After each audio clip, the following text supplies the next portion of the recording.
gracious hosts, unique lodging, and tasty cuisine. New Mexico bed and breakfasts are New Mexico true. Our innkeepers are as special as New Mexico, and we're sharing their stories. Read about them and plan your trip at nmbba.org.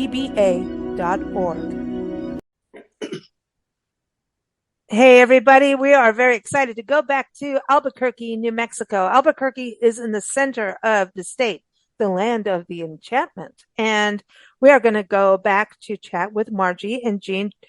They own Sleepy Lobo Inn, and this is a full-service bed and breakfast right in the heart of Albuquerque.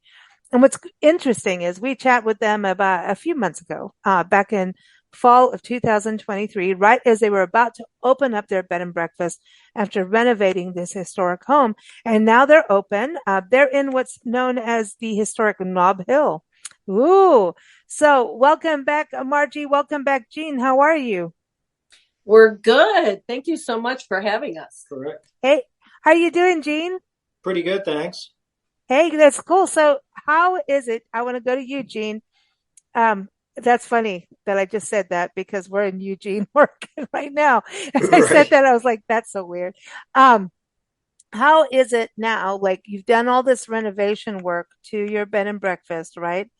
How is it to like now open the doors and have people in the B&B? Well, it's been actually pretty enjoyable. The majority of our guests that started during Balloon Week and following that week were often international or prior Navy military guys. So we had really a really great time for a couple of weeks and entertained folks and took care of all their needs. I mean, it's cool to have the house that you just worked so hard on, I think. I mean, renovating a historic home is, I think, one of the special things that innkeepers do is they're keeping history alive. And I know we talked about that last time you were on the show. But when people start to come in, it's almost like the house warms up more, I feel, from old homes. What would you say, Margie? Does the house kind of like, oh, yay, people are here. They know I'm here. I'm alive, even though I'm in a historic home. You know what I mean? Did you feel that? Oh, absolutely. I mean, from the first guest who walked through the door and just loved the decor and the furnishings. It's, furnished with antiques from Europe mostly, and in the time period, between the 30s, 40s, and 50s. And just hearing the stories, Gene, of course, is a historian, so he would talk so much about the history as we would give people the tour of the house. And it was really great to, with all his work, to see people appreciate all the little details of the house. And that was really nice. I did a little bit of staging, for the bed and breakfast. And so it was fun to kind of go through the history of the house, through the special little furnishings, throughout the house that we had when we first purchased the house. So that was really cool. Well, it's got to be also a little nerve-wracking. I know, I told you the last time we spoke on the show that Nancy and I have insat for friends and run an inn, a B&B properly, like doing the whole thing. And they keep saying, oh, you want to do it one more time? Come on. And then we do. And we did. I think actually after we spoke, we ran a bed and breakfast again. It just keeps happening. And, but it's so special and it's so nice to hear guests talk together. It's nice to share the history of the inn and be able to talk about a region. I'm not as well versed as the innkeepers, but tried, but it's scary. Like there's a, oh, it's happening moment. Did you feel that, Margie? Like, oh, it's real now. Like, pinch me. Oh, absolutely. Absolutely. I was incredibly nervous on my first breakfast. Oh, my gosh. Oh, because you have to do it at the same time. Are you serving all at the same time? Yes. We had serve a sit down meal and, I had, cookies and things for the afternoon when my first guest showed up. And it's all that adrenaline that shows up where, because they're so excited to be in a new place, like, they're coming to visit Albuquerque. So that's fun. And we know a lot about Albuquerque because we have been here since 1994. And so that helps. So they become so engaged up front. And I was so worried about the breakfast, and I didn't need to be, because we had so much fun just talking through everything that they were just happy about everything. It didn't matter what I served them. It didn't matter what room they were in. So far, every guest has been so excited and enjoyed their stay, and then, let us know about it. And, it was funny because we became like best friends with our first guests, and they live in Germany. And then we had another, some visiting professors, and they offered to host us in Japan, so we really established just a great little friendship, I guess, with our guests. Right off the bat, it's like a rapport, and it's really, really fun and rewarding. I never expected it to be so easy in that respect. Well, it's a lot of work. I want people to understand that when you sing it in the inn, the innkeepers are working their butts off, literally. I mean, the cleaning, the cooking, and everything, getting up early to make sure that French toast was, ready and marinated overnight and all of that. But I think what you're saying is really true. Guests that come to B&Bs want that interaction. It's more about that immersive experience. We've been on both sides for, many years, as you know, and you both have too. And I think what's interesting about, international guests are like, yeah, truly come over. I mean, our innkeeper friends have actually ended up going overseas and staying with the couples that have come to the inn. It happens. One of our friends who's since retired, as a B&B, she was a farmer. So her inn was, on a farm, her organic farm. And she said, she loved the farming, and she took it over a divorce. Scandal. And she was like, no, I want the workers to have clean working environments. So she took over the farm as an organic farm, and man, she could cook. Andrea, hello, shout out to you. She's retired now, but she said it was she's, been a teacher. She's done all these things, but she said the innkeeping, she loved it. She loved it when guests came down in their pajamas for breakfast. She knew that, I think she's a grandma at heart for sure. And she just said, I had the world at my breakfast table. I had college all over again, even though she taught. She sat down and listened to people from around the world come to her inn and share stories. And she's like, I have the UN here. So Gene, did you feel that a little bit with the opening of the B&B? Yes, but like I said, it was a really interesting thread with the opportunity to meet different folks from different countries. That's kind of what happened. And so we had folks from Scotland, from Okinawa, from Ireland, from Germany, obviously, were our first guests. And then we had a bunch of folks. Some were already through people we knew through the Navy. And then some, ironically, we found out were retired Navy when they got here. So all those connections happened almost right off the bat. I mean, within 15 minutes of people pulling in the driveway. And, then end of Balloon Week, we, had the fireplace roaring in the living room, and everybody kind of sat around and talked. And a lot of friendships were made, not just with us and the guests, but within the guests themselves. Everybody compared notes and, where was the best place to go eat. Balloon Week was definitely unusual because we had to get up at 3:00 every morning to make sure that our guests got up because if you're not familiar with the Albuquerque Balloon Fiesta, you have to get there. You have to leave here no later than 5, preferably around 4:30 to get there in time in the morning. To attend all the events. So Margie put together to-go coffee cups for everybody. She put together some breakfast that was like a brown bag So people had something to eat. They could eat it in the car while they were waiting in line, or they could eat it when they get there. And everybody really, really appreciated that. And tied to that, in fact, was also the eclipse. Happened at the balloon park as well as across the street here at the university.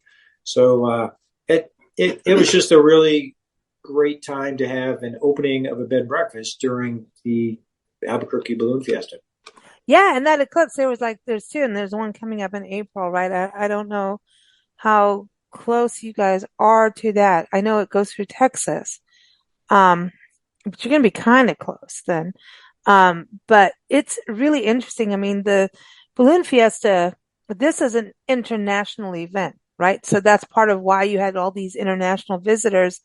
But I think New Mexico itself is probably one of, there's, it's hard to say that, but it's because we are a multicultural country, right? Mm-hmm. But I think New Mexico has this amazing multicultural history that just is so rich. When you think about, you've got Mexico, why you're in New Right. Mexico, the Spanish and the European history. Obviously the Native American history is so huge, and you're going to end up with guests that are going to the Pueblos, right, too, on those excursions. So when you think about all this cultural history, it's pretty amazing. And I don't know how many, there's people in Albuquerque, Santa Fe as well, that there's going to be people from there, but I think a lot of people move to your area too, that Right. add I to mean, that. we do have the military base, but and the university. We have, Sandia National Lab. So we have a lot of things that bring people to the area for short periods of time from the work perspective and the education perspective. And definitely international travel is huge, at Albuquerque. And so there's a huge, for me and for us where the bed and breakfast is located, it's prime for us because of the university, the proximity of the university and the military base. Yeah, And I want to, we found that. Yep. I want to go to Gene on this because I know that you're a retired veteran from the Air Force, and you guys have traveled the world and done so much. You guys have such cool lives. But you're in the Nob Hill district, and then near the Brick Light district, not the red light, the Brick Light. Correct. But you never know. So give everyone a little bit of an idea of the history. I mean, Albuquerque seems to attract a lot of military people too, just in general. So what's going on there with history and military? Is it because of the airport? What the military base close by?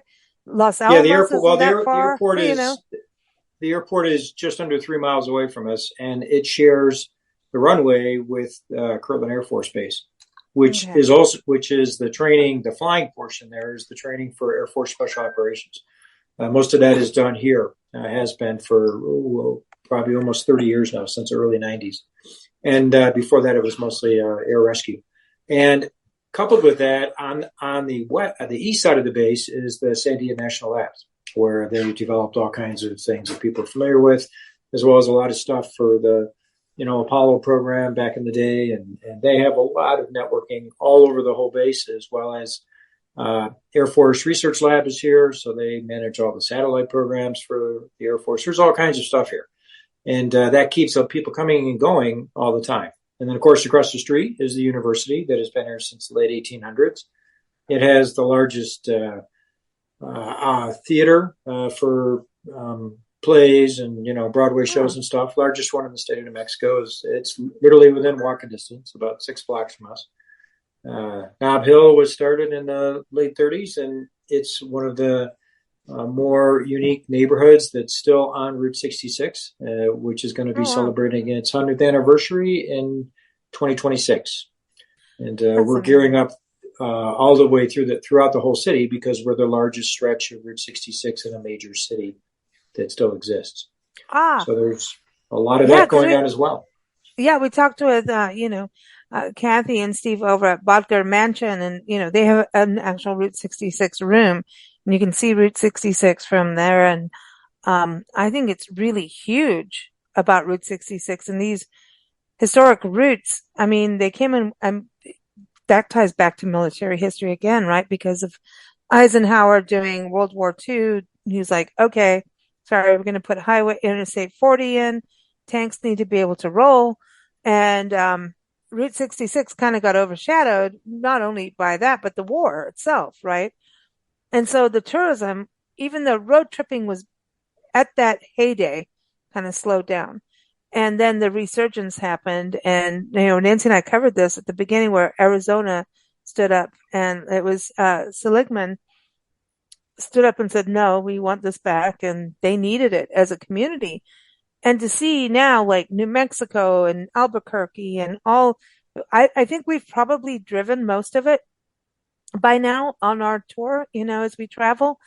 But these historic routes, just this nostalgia and the neon signs that you guys have. I know I talk about it when Steve and Kathy come on. When you guys come on, I'm serious. Like you guys have good signage versus a lot of other places that have lost their neon signs. And, it's just refreshing to have that, especially in the Southwest.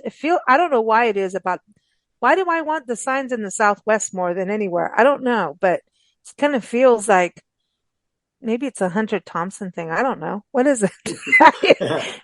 Oh, maybe I shouldn't talk about him. I don't know, but he's cool. He's trippy too. But there's something about the Southwest and those signs that kind of gives you the vibe you're in the Southwest. I know we have them across the country and they're going away as well across the country, but in the Southwest, having the neon sign just kind of is part of that nostalgia factor. What is that, Gene? What? I don't know what it is. But they are doing they're going to recondition a lot of the signs, particularly the neon along the route. That's kind of objective already that they've started. And there's a new visitor. In fact, New Mexico's Route 66 Visitor Center is only just recently opened, and it's at the top of 9 Mile Hill on the west side of the city, right off the interstate. So it's going to have a tap room. People can have something to drink, and what? Can look at old cars. Visitor center with beer. Really? Isn't that kind of an interesting twist on something?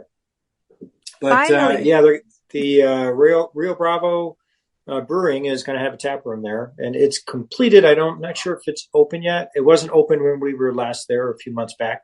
They're just getting it open because it got delayed with the pandemic and everything. No, but I mean, when I say finally, it's not finally on Albuquerque. Nancy and I always said, you want us to sit and plan, you get to a place. Sometimes you end up and Albuquerque is definitely a road trip destination because of the highway, not only Route 66, but, I-40. So you are a major place. And so sometimes you have those spontaneous, like, moments of, hey, let's go on a road trip. And please, people do it. Do it. And then you get there and you're like, oh, where, what, and how, right? And yeah, you can get on your phone, and of course it's all there. But a visitor center, I always said they need to have, beer and margaritas and visitor centers everywhere for people to sit, actually look at the brochures and figure out and have someone tell you what's going on. So now that's why I said finally. I'm not saying finally on Albuquerque. I'm saying, like, can we get more of this across the country? This is unique. I don't think we have that many visitor bureaus serving beer in a tap room. That's the first one I'm aware of, unless you have like a regular restaurant or something that is attached to it. But this is like a visitor center, and then it's got a tap room.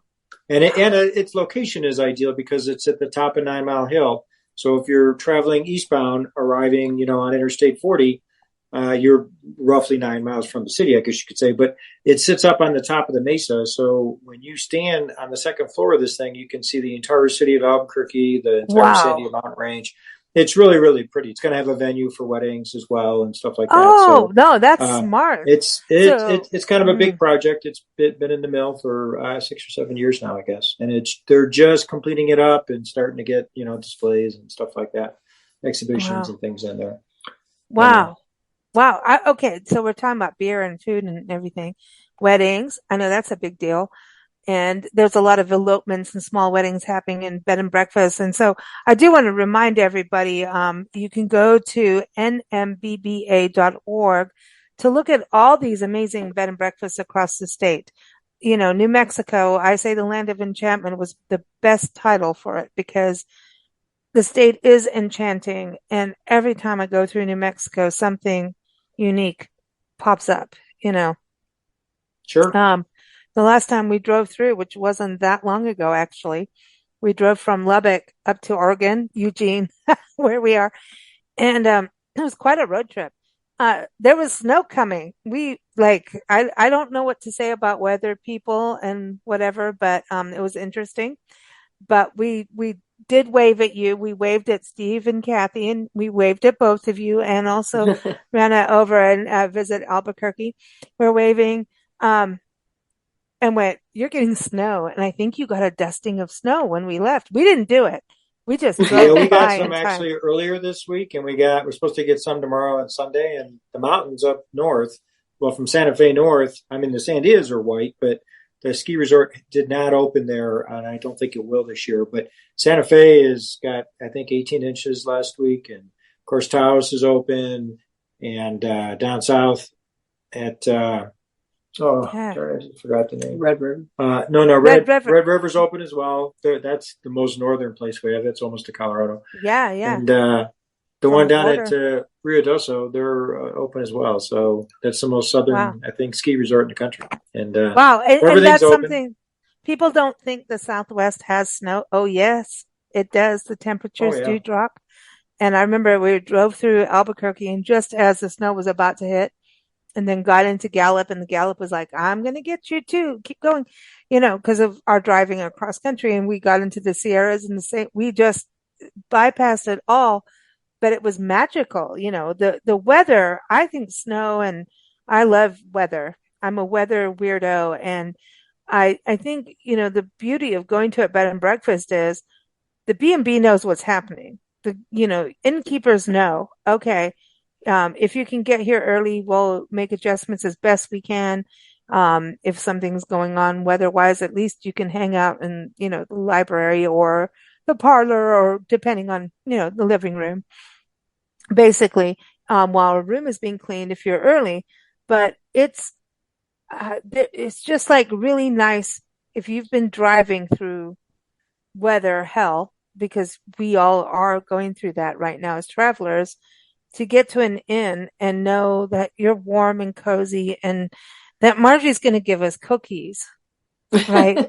I want the cookies. I want to hear about the food now that you guys are open. What's going on, like food wise? What's breakfast like? What's a menu that you've done that we Yeah, can talk about? I'll tell you. Well, Gene's gained a few pounds because I test all my recipes on him. He's not complaining, right, Gene? It's No. okay. It's okay. Yeah, I love to cook, so this is great, and I'm constantly looking for new things. And I have a couple, you know, like signatures for the B&B here at Sleepy Lobo. And one of them is I do a really great Gouda cheese and broccoli quiche that has a hash brown crust. It looks really impressive. It's not terribly difficult to make, but it looks really impressive, and it's so delicious. And I serve it with a side of green chili hollandaise, which Ooh. everyone, you know, I have to worry about people with, you know, the different diets. And so I try to make my main course always separate from a meat side. So, you know, I'll serve it with ham steak. This particular dish I serve with a ham steak, but I serve it on the side. So if you don't want to eat meat and you want to stay vegetarian, then that's easy to do. Also, you know, gluten-free. I do keep that in mind. So I make a green chili hollandaise, but I serve it on the side so that I you want can that. have a little I bit of the want that. heat or not. Can you And can send it? I want it oh now. yeah, it is. I It want is it. a really simple recipe, but it is so delicious. And no one at the B&B like said no, I'm not going to have it. And I make it in, you know, mild to medium spice Mm. because, again, people who come visit aren't really used to the chili, but everybody loved it. And then, I try to alternate between an egg dish and something different, so that, some people don't like, the same things every day. And so I have a blue corn, orange zest, waffle that I make with Oh, fresh blueberries, and I top it with pecans and an orange honey butter with an infused blueberry maple syrup are you, that what is I could going eat every on? day. And I'm not particularly a waffle or a pancake fan. I much prefer eggs and things like that. But when I made these the first time, and I sourced my blue corn locally at this great market called the Fruit Basket, and it is so delicious. I'm telling you, And pecans, everyone, are a New Mexico staple. yes, yes. I do try to keep that a sliver of New Mexico in everything I make, but I don't want to compete with the incredible Mexican food that is here in Albuquerque. Mm, So I stay away from breakfast burritos and those kinds of things. yeah. I do have one other dish that's a signature that I love to make. I make it with a puff pastry. I make a breakfast calzone with mushrooms and Mm, asparagus I'm that in. has, again, a little bit of a hollandaise served alongside, with potato fingers. And What? I have green chilies or salsa to Okay, I'm top it moving with, in. Okay, you I know. am moving in. Like, honest. Well, I think it's interesting what your dishes are, because you are going with the sweet and savory too. You have a good balance with them. And I also think that you've got a good way of easing someone into the culture of New Mexico. Like you're saying, you don't want to compete with what, New Mexicans are doing in their restaurants, right? Right, But you're easing people in if they've never been to even America, right? You want to right, have that little bit of like, okay, I know I want to go and do the local thing and try local stuff, but can I just have breakfast be normal for right, me, right. right? And I'm very mindful. Breakfast always starts out with, you know, uh, uh, a Greek yogurt and some fresh fruit or fresh homemade granola. Or in the wintertime during Balloon Fiesta, I did a lot of, oatmeal with fresh fruit and those kinds of things, more of a warm kind of a starter before the main course. So those people who, a lot of people are watching their diets, I will tell you. And so I always had Mm-hmm. pastry, but people weren't, excited to eat a lot of pastry. They really wanted to get to, more health food. So, I do a lot of the little breakfast bowls to start out with fruit and grains, because people really like that. Avocado toast with poached Oh, egg. You know, people are really into those foods, and I'm very mindful when someone comes. I do ask, what their restrictions are, if they have anything that they shy away from, and I can easily adjust my menus to support that. And part of the way I can do that is because I have these kind of different courses that help me be able to give you a hearty meal, but the kind of meal that you want mm, for your diet, right. from But that that's so, perspective. I mean, that's so much work. And that's what I want travelers to know about the care and love that goes into it. I mean, it is. It's like, I mean, I think Nancy and I doing this in sitting really gave us a good run of understanding and also the love of seeing travelers being happy. When someone has they all got emails. You got the emails about dietary restrictions, and then suddenly they have a dietary restriction they didn't say. And we went through this, and yet then people would change, and you change according. So you want people to be healthy and have fun. but I did see a whole group that didn't want to eat the bacon start to eat the Right. bacon. Right. So And I'm which just is saying, because fine. you're on vacation, have some fun. So there's this balance, and good innkeepers watch, know, talk, communicate, do the best they can for their guests to accommodate. And then when somebody goes, you know what, I do want to be naughty, they go, we can make it naughty for you. You know what I mean? If you Right. want that, here's the syrup, and sometimes you can have the sugar-free syrup or whatever. So it's a very interesting thing because people want to stay on their thing and then they go, once you see people relax into their vacation, you see them go, I really should just have fun if they physically can. Some people cannot. So Right. I think you guys, that's why my hat is off to you because it's so interpersonal. There's personal, but there's interpersonal of Right. understanding and trying to do the right thing.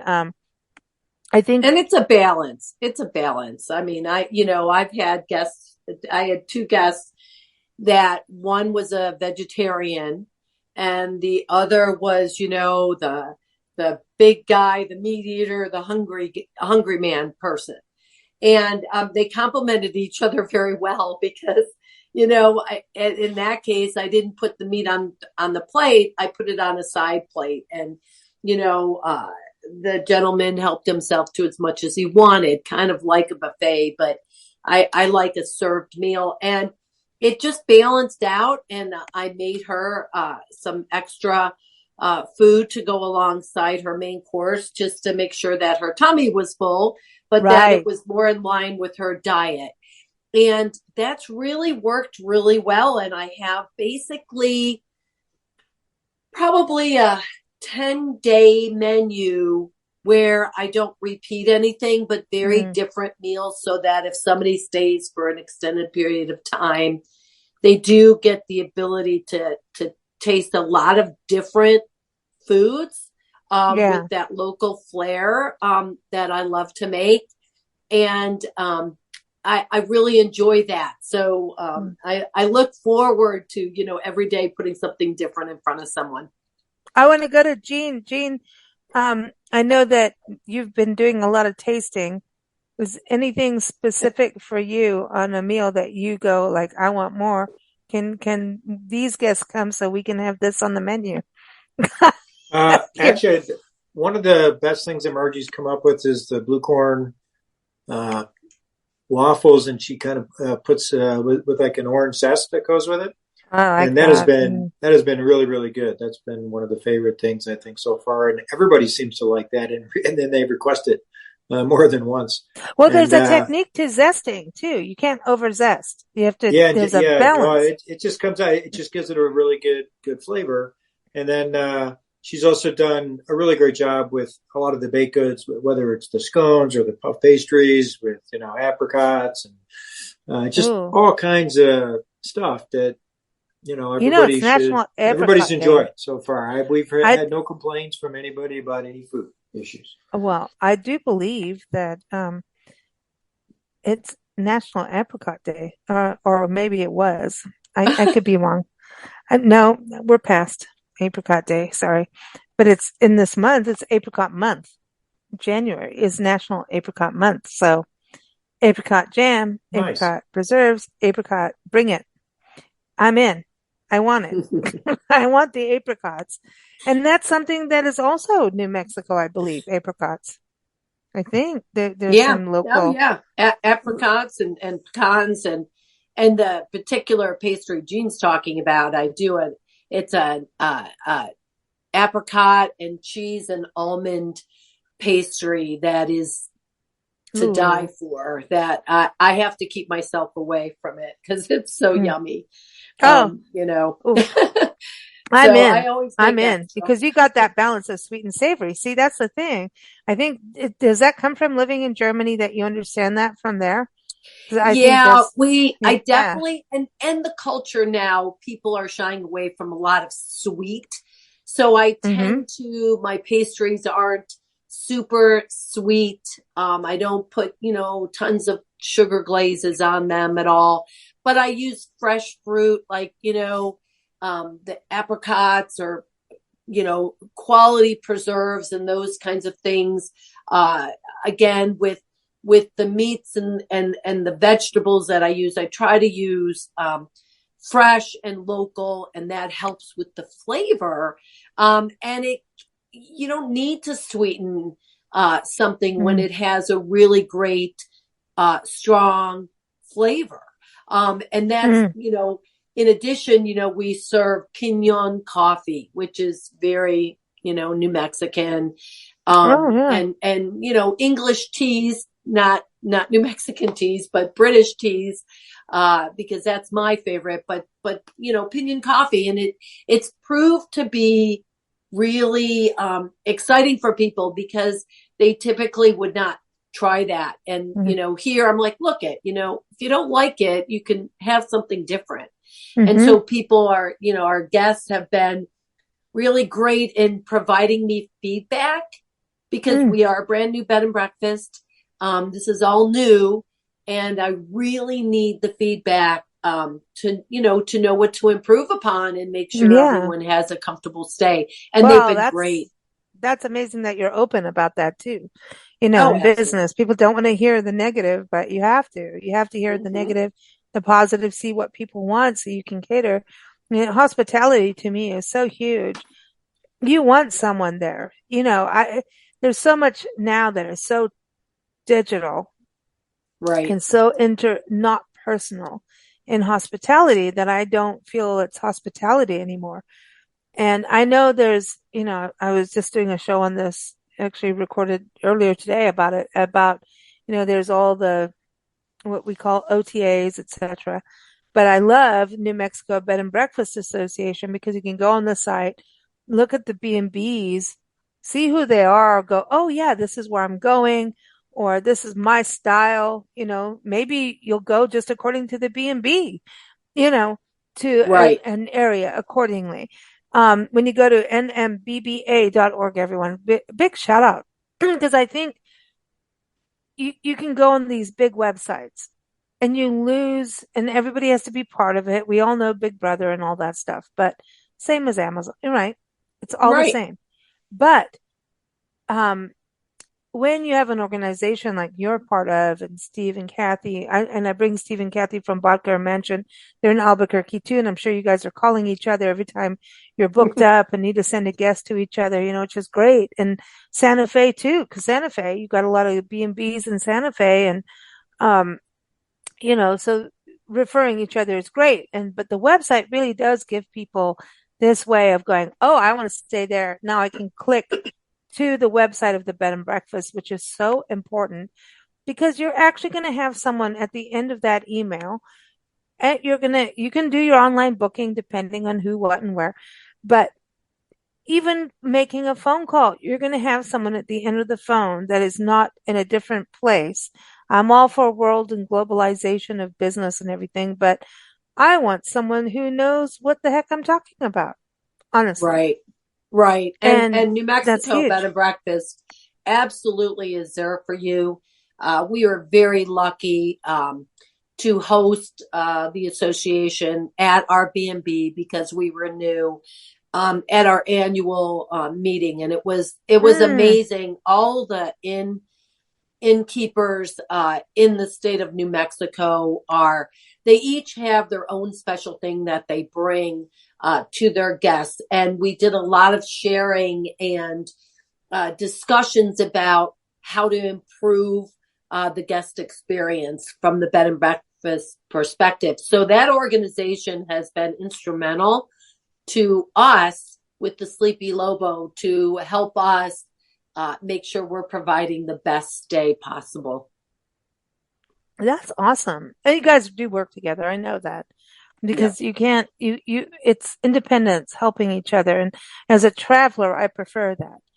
I prefer having that independence, Go ahead, and Gene. it's probably good to keep in mind too that through the next couple winter months, when everybody's excited about going out and skiing, that we have bed and breakfasts in New Mexico that are located in Santa Fe, Taos.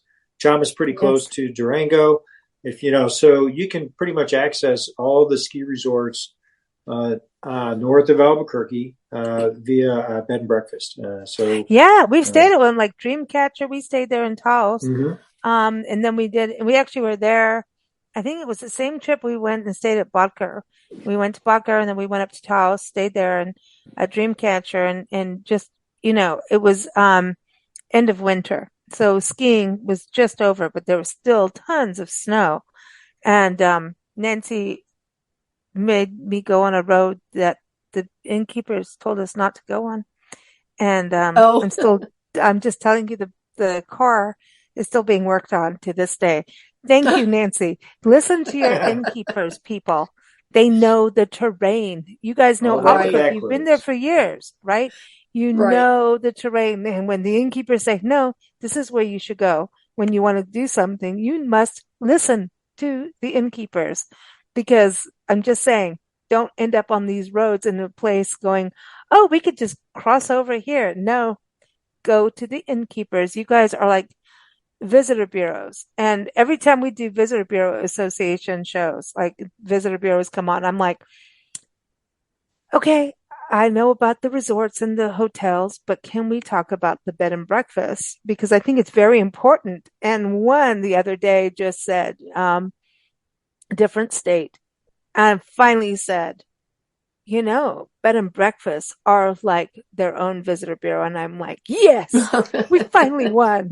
We finally got Yep. somewhere because it's so true. The bed and breakfasts are like, you guys are so like hands on. It's so huge, to network with each other. And you're right. Going up north, Santa Fe, got Bobcat Inn. I mean, you've got so many Turquoise, Bear. You've got so many. I don't Mhm. want to leave anyone out. So just go to the website, people. It's really cool that you Right. work together. And I got to give a shout out to Southwest New Mexico, which is often left off the radar. Becky, who has, Casa de, Ca- Casitas de Gila. I'm going to get it wrong now. Yes. I'm a little feverish here with the flu, but, she, she is sitting in the Gila wilderness and that is celebrating 100 years this year. So it's a big Mhm. deal. Right. Actually, I think I did this on a show the other day. It's either 100 or 150 or something, but it's a big deal. So go look at it because you guys are all over the state. It is the land of enchantment. You've got Billy the Kid history. You've got so much outlaw history. You've got mining history. You've got railroad history. You've got nature. You've got like gosh, flamenco in your backyard, right? So I'm Yes. just saying when it comes to history lovers, most history lovers do want to stay in a bed and breakfast, um, and have that experience. Nature lovers too, birding. Bosque del Apache has got to be huge right now still, with bird airs going out to Mhm. see all the sandal cranes. So Mhm. Yep. yeah, yeah, it's a lot going Absolutely. on. Well, thank you for being back on the show. And hopefully we'll get to meet you soon as we travel back across the Southwest. And next time we won't go waving by as the snow flutters. And we That would be saw it great. coming. We hope to Definitely see. stop by. Oh my gosh. Are you kidding me? I want some of that green chili hollandaise sauce. I'm in. But everyone, go to the website nmbba.org for all the bed and breakfast, but also go to sleepyloboinn.com. And I'm also in the show notes going to put a link to the very first interview we did with Gene and also Margie when they talk about the history of the inn. So you can listen to that too. If you're interested in going there, you'll hear some backstories about the actual building and the history and the renovation, which are really fascinating. Also gives a good history of the area and what you can experience in Albuquerque. But thank you both. All right. Thank you Sounds for good. having us. Thanks. Have a great day. You too. Gracious hosts, unique lodging, and tasty cuisine. New Mexico bed and breakfasts are New Mexico true. Our innkeepers are as special as New Mexico, and we're sharing their stories. Read about them and plan your trip at nmbba.org.